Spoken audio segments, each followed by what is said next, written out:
Bum bum bum bum bum bum bum bum bum bum bum bum. The Peter Dislike Show. Bum bum bum bum bum bum bum. So next month will actually mark 20 years. 20 years since I stopped eating all white refined sugar. I distinctly remember those days. So food labels were not as intricate as they are today. You had to actually read through them. Sugar had a lot of different names. I also learned about MSG and all the other names that it could come under. And my health improved a lot when I avoided MSG. I had more energy. I started being able to get up in the morning without... see, my mom would come wake me up to go to school or something, and I would ask for 5 more minutes. And in Chinese, the number 5 is pronounced "wu," and it's real fun to say. You know, my mom, I would be exhausted.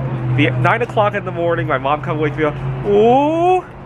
My brother was 2 years old at the time, and that was the first word he learned to say. He didn't know what it meant. I think he thought it meant to procrastinate, because he started to say "woo" every time we needed to wake him up to go somewhere or something like that. But I quickly discovered avoiding sugar physically was the easy part. The hard part was all the social aspects of it. People get very curious on why you're avoiding it. Just the other day I was eating at the... we have a dining hall at the campus, and so I asked about... I asked the cook to change his gloves. I have eczema and some milk products and some other things could really cause me trouble. And it should have been a very simple request. After all, the reason somebody doesn't want their food to be contaminated, it could be a number of reasons, right? It could be a religious reason as well. I really wish when I asked, hey, would you mind washing your hands or changing your gloves, especially at a food service place, that should just be the end of it. Now, obviously, you got students who are working behind the counter part-time, and this student just gives me a lot of grief. What are you allergic to? What kind of problems do you have?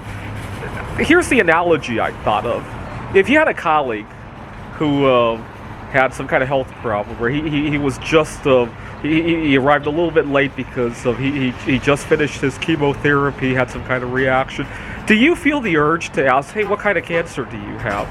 Right? That's a pretty good analogy, in my opinion. For some reason, when it comes to food, see, we need to have a culture where food is treated like medicine, right?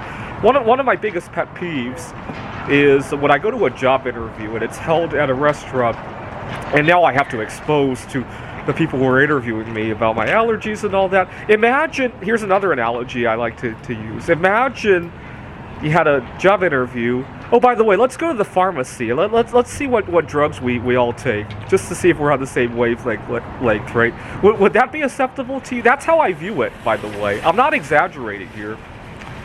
This is the Peter Dislike Show.